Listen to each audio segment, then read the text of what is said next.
Do you have a prediction 2 in a row for the first time this season for the Dolphins? Yes. That's a big yes. I do. Okay. Double-digit win. Double-digit win. Yeah. Foot on the gas pedal. Foot on the gas pedal.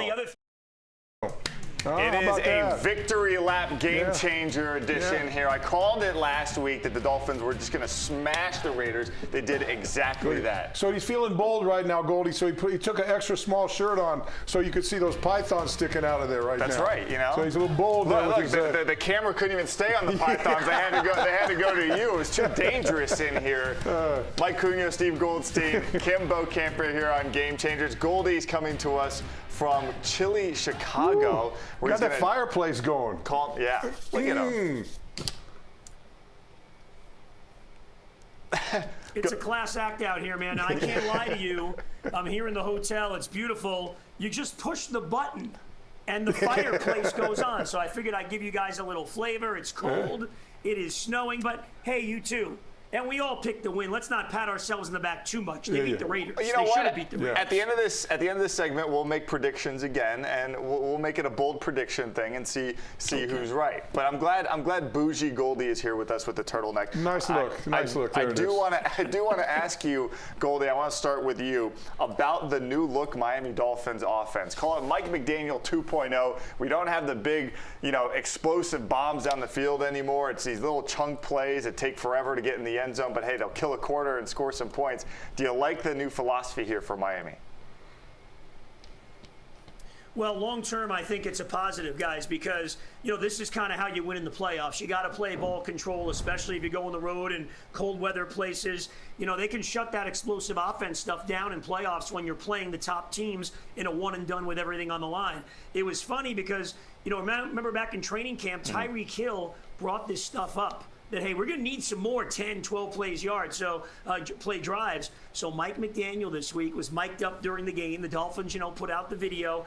And one of the things in about 10 minutes, he actually went over to Tyreek on the bench, and he said, I know you talked about more ball control and long drives, but this is getting ridiculous. These are too long, 14 and 15 plays, kind of joking around. What they've done now, forget about going deep. Teams are going too deep, whatever they're doing defensively to take away the deep ball. So they're now taking what they're giving them. And Devon Achane and last week, Jonnu Smith, suddenly the Dolphins, first time in 3 years, they've been able to find the tight end. You got a couple of guys emerging with some big numbers. And I think maybe the biggest thing of all of it, guys, is you're not hearing complaining at a Jalen Waddle or Tyreek Hill. And we know in this league, at that position, that isn't always the case. These guys are buying in 100%. It's pretty impressive to me. Contrary to them complaining, they're turning that into blocking downfield, trying to help in the running game, trying to set picks, trying to do all the things that allow other people to make plays. So it's a good dynamic that's going on with this offense. And, the thing about Mike's offense, I think this started when you lost Tua all the way up to now, it's developed where Mike, to me, has a complete offense in so much as if you want to take away the run from him, that's fine. We'll play our little short passing game. You want to take that away? We'll throw the ball over the top. So he's got a situation now with this offense that they're very comfortable with, and his play calling, quite frankly, has been awesome over the last couple of weeks. And so this allows him to not let that defense dictate to them what they want to do. They can do something. He say, well, that's fine. We'll just go to this and beat you that way. So I like it, but I got to tell you this: these long drives are great. Really good because the game wasn't even 3 hours. I had to adjust my dinner reservation a little earlier last week because the game didn't even go that long. But there's a flip side to this on a defensive strategy side. Mike, we talked about this, where there's defenses that play that bend but don't break, and the idea is to have the offense play more plays to get the ball in the end zone, giving you more opportunities to take the ball away. So, there's a little give and take on that one, but right now the Dolphins are playing it to perfection. And that's part of the ball control of all of this. You got to make sure you're keeping the ball. But, let me ask you something about Mike McDaniel here. What do you think it says about him as a coach and maybe even further as a person to say, you know what, my offense that got me so much popularity wasn't working, and he decided. Well, I think he's a coach. I think he's a coach. He said, look, if I don't, all this flash is great, but if it's not getting us toward the promised land, I got to do something different. And I think he's done something different. And along with that, from developing that offense, getting the tight end more involved in it, getting that running game going, and certainly you'll get more of that running game back when Ingold comes back into the play. But the other thing I think he's done over the couple of weeks, we've seen some people talking about the Dolphins being soft and people being late for meetings. I think he's kind of putting his foot down now. You go back 2 games ago, probably the guy he's closest to on that football team is Raheed Mostert. Yeah. They're tight. He sits him down for a game. Yeah. And you don't think that sends a message to this other team, to the rest of that team, that, hey, I don't care who it is, if you're not performing, if you're helping us lose rather than win, you may get your game, you may get your plays taken out of you. No, I agree. And you remember they waived David Long just over a week ago. Another example, Before we move on, Goldie, I did want to ask you about this because you mentioned Tyreek Hill and Jalen Waddle. It's amazing to me when I think the narrative out there for any player in the league, whether it's a wide receiver or a quarterback, whatever, is that when they hit that payday, they start to think, oh, maybe they're getting lazy because they got paid. But to your point, you're basically saying that these guys got paid and they're like, no, we want to win now. Like now they don't have to think about, the contract. They're settled in, and now it's more. It feels like more of this, less about me, more about we scenario. Well, I think they're smart enough to understand. They see what's going on. These 2 guys, Waddle and Hill, they're football savants. Their football IQ is very high, so they see what the defenses are doing. And, it's interesting what you guys just brought up about Mike McDaniel. Remember, Mike came in here. He was the run game coordinator in San Francisco. Yeah. This offense, is looking a lot more like San Francisco's, where, you got your zone blocking, you're running the football, you're using the tight end a lot. I think when he came in, he was going to his talent. He's got Tyreek Hill. He's got Jalen Waddle. Let me use him. And then all of a sudden, teams started to adjust. And it's amazing, guys. We have gotten this far without mentioning Tua Tagovailoa because the 4 games since Tua's been back, this is a completely different team. And they are, since week 8, the most efficient offense in the NFL. Not the big play offense, but the most efficient offense in the NFL. It's really impressive. I think both of them have evolved. And remember, Mike McDaniel had never been a head coach except for that stint in that UFL out in Northern California when Denzel Washington's son was his running back. So he's evolving as a head coach. Yeah. And the comment he made this week, you guys talking about the veterans, he said, no one's owed anything here. Right. This thing is about performance. I think we're seeing, to your point, Bill, I think we're seeing Mike McDaniel evolve as a head coach. No doubt. And look, there's another little sideline to this. We're not going to have to worry about Waddle and Tyreek asking for more money after the season's over. Right, that's what I'm saying. You can have a peaceful offseason when it comes to that financial standpoint. Bo, I have a topic here before we wrap up this segment just for you. I'd like you to go ahead and take a victory lap on the New York Jets, because that is a dumpster fire up there in New York. They fired their GM. They fired their head coach. Aaron Rodgers reportedly was maybe they bench him at some point. What do you think about what's going on? I think it's a thing of beauty. I think it's a thing of beauty. Yep. Now I look forward to seeing the garish green uniforms. Right. And that stupid face with Aaron Rodgers in that in that helmet. The only thing better than that is that even the Giants now are getting caught up in the wash and being a horrible football team. I think the New York Jets have damaged the National Football League in the New York area for decades to come. Well, you know what? Just from his presence. It's amazing what has happened there. We're going to talk about Cam Ward in the next block, and Cam Ward may end up on one of those teams next year because of the way they are playing. We know he's going to be a first-round pick. But will he be at the Heisman Trophy ceremony? We kind of touched on this last week. We're going to talk about it again because it looks like maybe one network out there leaving him out of the conversation. Game Changers coming right back.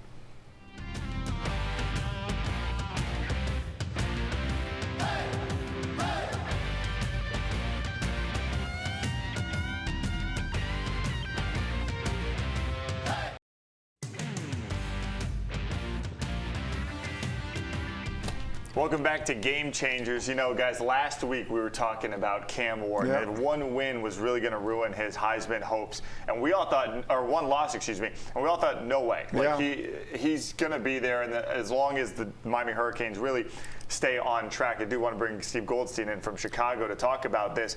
Goldie, this week, I don't know if you were watching the primetime game, ESPN puts up a graphic, and not to call out the network, but they put up a graphic of Heisman watch list, and they put about 5 or 6 guys on that list. Cam Ward, who has like the 4th best odds right now to win it, wasn't even in the graphic. No mention of him. To me, this feels like what we saw last year with the narrative of pushing FSU out of the playoff conversation. Goldie, is Cam Ward, through no fault of his own, being pushed out of the Heisman talk? Well, I don't think so. And whoever came up with that graphic, I don't know if it was a producer or something, we better keep Leo Gomez under wraps because they're going to need a new producer there because that's just ridiculous.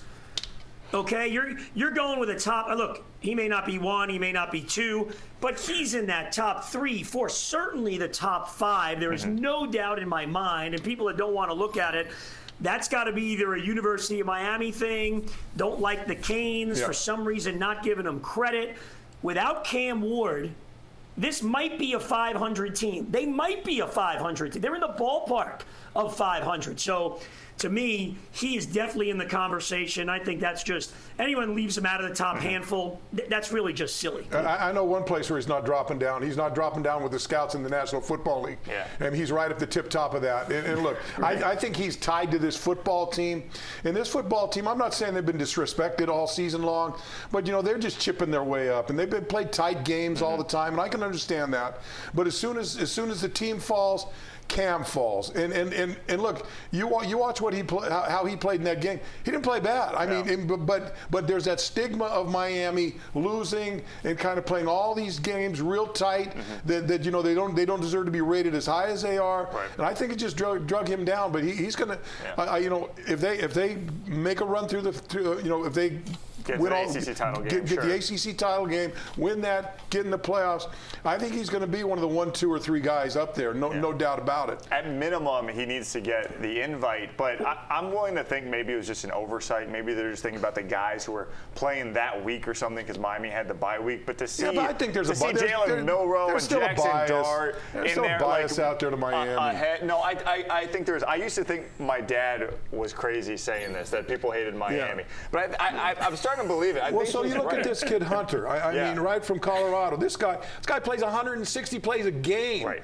Offense, defense, and he's okay maybe. And then you got the guy Genty from Boise State. Well, why can't he? I mean, you know, I look at him and I'm seeing Marshall Faulk at San Diego State. Right. Him not getting the credit because he's going to a school like that. Now Genty's not getting it because he goes to Boise State.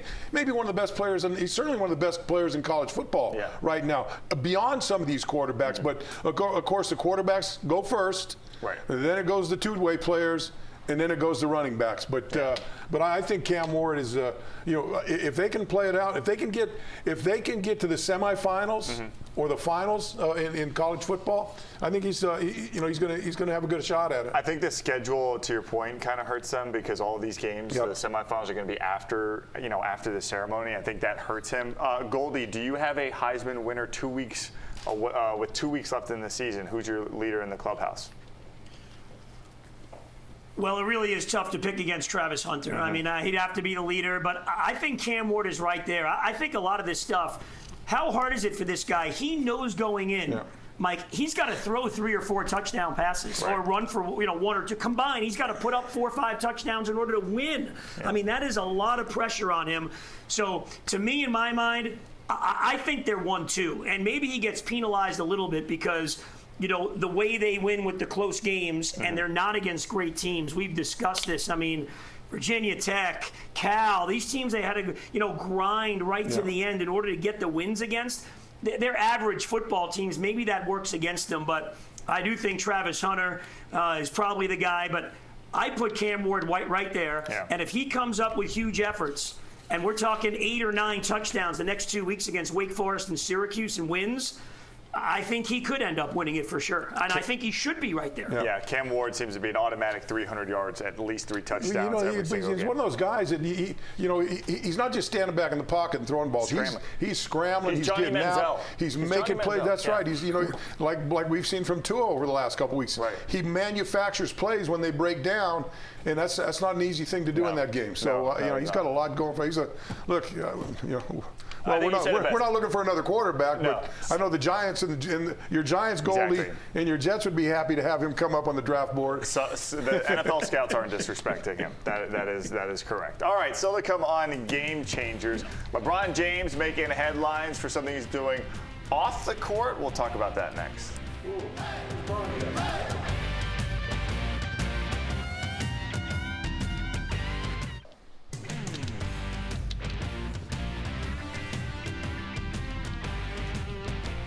Welcome back to Game Changers. LeBron James in the news again, guys, on social media. Or should I say off social media? How many points did he score? It's not about his points. It's not about the guy's playing amazing at the age of 55 in the NBA. It's kind of crazy. But he says he's hopping off social media for a while. Goldie, start with you here. Do you believe him that he'll stay away? Because to me, LeBron loves the limelight. And no matter where it's coming from, this may have something to do with, obviously, the criticism of playing with his son, Bronny. But do you think this could be a permanent thing for LeBron James? I do think he likes the limelight, but this is different, man. There are people sending him comments about the election, what happened. There's people getting on his son, his relationship with his son. When it hits home like that, it's real personal. Forget about all the people saying, oh, you're going to retire, 40 years old coming up. That's basketball-related stuff, and, people are always going to do that. But when it starts getting a little personal about him, his beliefs, his family, I really don't blame him. I don't think, Mike, he should have announced it. I think he should have just stopped and just left everybody and not tell everybody that I'm getting off social media. That would have been the best part. So it's obviously gotten a little bit too much mentally for him. So, hey, he is more than entitled to do whatever the heck he wants on social media. Yeah, you're right. With him being off social media, that may become a point on social media where people start jumping on him about that, not being on, right? So for him, it's made, hey, whatever you do, you're a polarizing guy. Yeah. You've made yourself that way. You've been out there and you've talked about a lot of different things in your life, and you've complained about a lot of different things. You pointed fingers at everybody, and even though you can step back of it, you can step back from it, but that's still going to keep swirling around in the social media, whether you're on there or not. I think the comments with him are going to continue to go on. He typically does this in the playoffs. He goes quote unquote 0 dark 30, where he just shuts it down. But it's interesting he's doing it now. Goldie, I'm with you. He's probably seen criticism that probably just not really deserved, especially the personal attacks. But I don't think he'll stay away. I just think, him announcing it is in itself looking for some sort of response, looking for some sort of attention. Because guess what? Next practice, everyone's going to ask him. Everyone's going to ask him about it. All right. Also trending in the NBA. How about Pat Riley getting a statue? That's awesome. With the lake. That's awesome. How cool is that? That's great. That guy needs. Is it the Armani suit? What's he going to do? I think it's a lot of things about Pat Riley. He comes off he's broadcasting for the Lakers. Comes off the bench, comes off that, and becomes one of the great Laker coaches of all time. Goes to New York and turns that team around. Comes down here and creates another kind of dynastic team down here. And look at that hair. I saw him the other day on TV. His hair's a little bit grayer, but still looks. And you're right that I don't think the Armani suits. I don't think that look hurt him at all along the course of his career. But what a tough guy. And look, here's a guy that has his principles, has his way, or it's the highway, and he's stuck with it for a long time. He should get a huge statue outside the Forum. He's going to have one right outside whatever the name of the stadium is going to be when he retires here. He's going to have one too. You get an East Coast and West Coast. I think it's you know what, Goldie, I think it is just kind of a testament to his longevity in this game. Is it something like 25% of all NBA finals he's been like a part of in some way, shape, or form? It is truly amazing, either as a player, a coach, or an executive. It's unbelievable what he's done and able to stand the test of time. Things like technology, things like, video gets cut differently. iPhones are invented. Players text each other. Like, this stuff didn't even exist. You got to go with the flow, and Pat Riley's done a great job of never being that guy that has said, what are these guys doing out? Back then, he doesn't do any of that, but he does still believe that everybody should, and players still want. He actually believes players want direction and hard work and leadership from the top, and he finds the guys that do want it and do want to be coached and do want to take it, and that's why he's the guy that he is. They got to, by the way, the Lakers, they got to do a great job, because if that statue does not look perfect with the suit and the slick back hair, there's going to be a problem. There's going to be a big problem there. Big problem. Hey, by the way, not to mention all the people, all the coaches that have coached under him, that have gone into the league and become coaches using the same philosophy that he has about his basketball teams. A lot of reasons to have him, and you know what? He's been a great person for this community. Sure. Ever since the day he stepped on this ground. He's been here 30 years, and we shouldn't take that for granted. He's done for sports what anyone else has done for sports in this market. All right, guys, still to come. Mike Tyson, Jake Paul. We got to talk about it. What do you mean? It's the greatest sideshow on planet Earth. We're talking about the Netflix It was a special spectacle. Exactly. It was a spectacle. And it's going to be a spectacle here, too.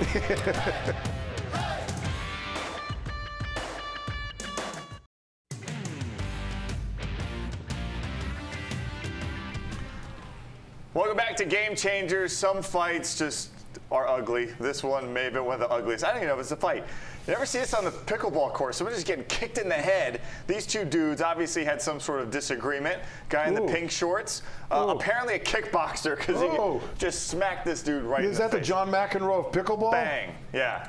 Dude, Really, Nastasi? Completely knocked him out. Uncool. Very uncool. I thought that was for people that are like 60 and 80 and over like that playing pickleball, isn't that? Well, or you play, right? Considering, no, I don't, but considering I'm not in that demographic, I'd be a little closer to you two. You two can answer that question for me. But now that we're on the subject of fights, I'm not even going to ask if you two saw the Jake Paul-Mike Tyson fight, because apparently, according to the numbers, everyone in America watched it. So, Goldie, I'll start with you. I know you're probably nestled up next to a fireplace like you are right now with a glass of wine in your hand. What did you think of the fight while you were cozy? You in Winnipeg? Yeah, Winnipeg, Manitoba. No, first, it's not going to be like that. You remember Bo played in the game, the great Dolphins-Chargers game. Unfortunately, San Diego won that night back in '81 at the Orange Bowl, one of the great playoff games ever, 41-38 in overtime. Like 1 million people say they were there. There only holds 80,000 in the Orange Bowl. So everybody's claiming they watched this fight. I did not watch this fight. I'm going to rip everybody, as I did before that watched the fight. You're a sucker with a capital S, okay? I know if you already have Netflix, you didn't pay for it, so why not? What did you expect? Mike Tyson is 58 years old. The other guy is a YouTuber. I mean, it's ridiculous. The only thing worse than Mike Tyson is the Dallas Cowboys. They've won as many matches and games in that stadium. They're equal. They both won 0. Come on. But we knew exactly what it was going to be. That's the thing. Yeah. Like we're not pretending like we knew it was going to be. It was going to be bad. You know what? The thing about that. No, you thought it'd be. It was a money grab for both of them. A money grab for both of them. I think it was a ridiculous fight. And look, I watched it. I was in the hotel room and I just put it on and watched it. And really in the first round, I think Tyson hit him a couple times. I thought, I'd like to see him knock this guy out. I'd still like to see him I'd like to see anybody knock this guy out. But I got to give him credit. This guy is banking it, man. I tell you, he's got, Give credit where credit's due. He knows what he's doing. Oh, he owns half the promotion. Right. I think he made like $80 million, something like that, yeah. $40 million, and Tyson made 20, and he's going to make a lot more off. It was that spray he was spraying around out there that is going to be selling like hotcakes here in a little while. It should have been deed. But look, it was all it was a spectacle. Yeah. That's all it was. It was a place for people to be there, be seen. I was there, parties all night. I can imagine in Dallas after that fight, the strip clubs were loaded to the max. All right, and there's our strip club Well, reference for the unless show. you were Pac-Man Jones. Pac-Man Jones got arrested. That's awesome. All right. You got to be careful when you're in Big D. Before we go, because Uncle Leo hated this fight too, he's telling me to wrap it up. But really quick, I want to give you guys a chance to have a victory lap next week. Prediction for the Patriots game? Yeah. Goldie, I'll start with you. Go ahead, let it fly. 30-9, Miami. 30-9. Okay, so big. That's a 21-point spread. I Go think it's ahead. like a 34-10 game. I think Tua's going to continue playing at a high level. And look, he didn't play the last game.